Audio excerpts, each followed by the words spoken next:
The modern financial architect is often a master of surface-level metrics, while remaining blind to foundation-level risks. Most individuals approaching the decentralized finance space do so through the lens of nominal returns. They see a double-digit yield and mistake it for a low-risk opportunity. They ignore the systemic plumbing beneath the interface. That is where the risk lives, not in the headline number. The core vulnerability in most wealth structures is not a lack of profit.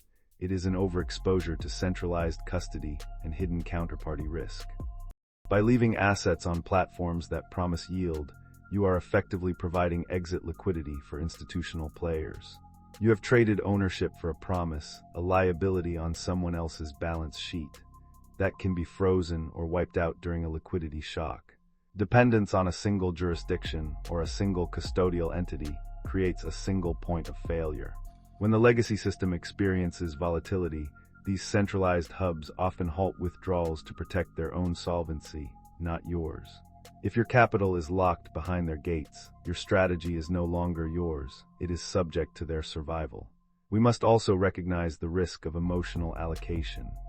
Chasing yield during periods of high volatility leads to position sizes your psychological architecture cannot support.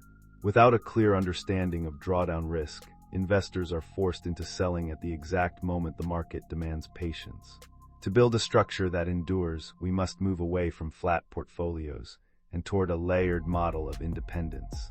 Each layer serves a specific structural purpose, addressing different failure modes while introducing calculated trade-offs. The first layer is the monetary layer, composed of a Bitcoin reserve in cold storage. Its purpose is the elimination of counterparty exposure and jurisdictional risk. This is your base of unlinked wealth, capital that no institution can rehypothecate or freeze. The trade-off is volatility compression. It protects your long-term purchasing power, but it requires the discipline to ignore short-term price fluctuations. The second layer is the liquidity layer, cash or high-quality stablecoin positioning, that provides the structural redundancy necessary to root around damage during market crashes. It mitigates the risk of becoming a forced seller of your core assets when the legacy system tightens credit. The trade-off is opportunity cost. Capital sitting in the liquidity layer is not capturing maximum yield, but it is providing the safety of optionality. The third layer is the asymmetric layer, where we deploy capital into DeFi with full risk awareness and defined exit parameters. This is where you seek asymmetric upside through yield farming or emerging protocols, addressing the need for growth in a high-inflation environment. But it carries significant custody risk and smart contract failure risk. The trade-off is active management. Unlike the monetary layer, this layer requires constant monitoring of protocol health and exit strategies. Sovereignty is not maintained by tools alone, but by the conduct of the operator. Discipline is the glue that prevents a well-designed structure from collapsing under the heat of market stress. The first principle is position sizing logic. The common mistake, allocating based on the dream of the return, leading to over-leveraged positions that trigger liquidations during minor corrections. The structural correction, size each position so that a 100% loss in the asymmetric layer does not compromise the integrity of the monetary layer. This is volatility tolerance, engineered through math, not willpower.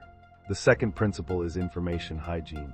The common mistake, relying on social media narratives and hype cycles to time entries and exits.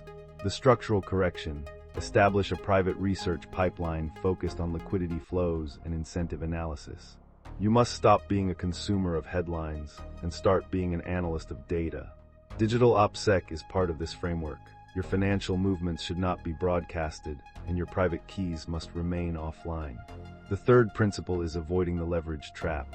The common mistake, using debt to multiply gains in a bull market, only to have collateral seized during a flash crash.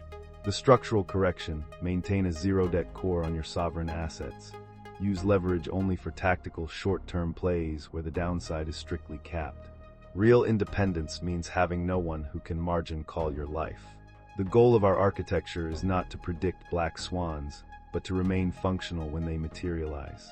We must assume that every platform, every exchange, and every stablecoin has a failure condition. That assumption is structural, not paranoid. Consider the failure scenario of an exchange collapse. When a major custodial entity fails, the market experiences a liquidity shock. Capital that trusted that entity becomes part of their bankruptcy proceedings. The safeguard is the redundancy protocol. Never hold more than 20% of your total liquidity in any single protocol or custody solution. The second failure scenario is the regulatory shift. Jurisdictional exposure can turn a legal asset into a liability overnight.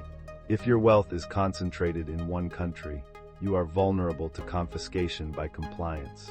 The safeguard is jurisdictional optionality, maintaining accounts or residency options in diverse legal environments so your wealth can move through different doors. Resilience is the ability to root around damage. The final safeguard is the hard exit protocol, a predefined plan for moving all assets to cold storage at the first sign of systemic instability. You do not wait for the news to confirm a collapse. You move when the internal metrics of the protocol start to decay.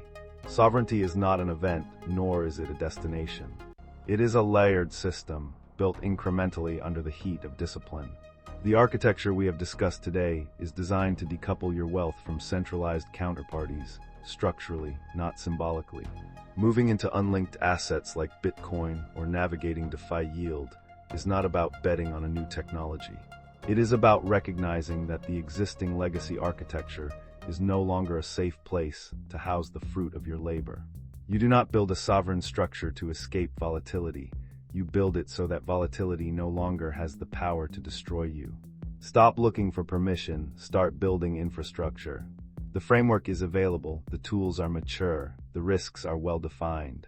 The only remaining variable is your willingness to apply the necessary discipline to maintain the structure you build. This is 21 Protocol. Freedom is not a feeling, it's a structure. If you don't build yours, they will build over you.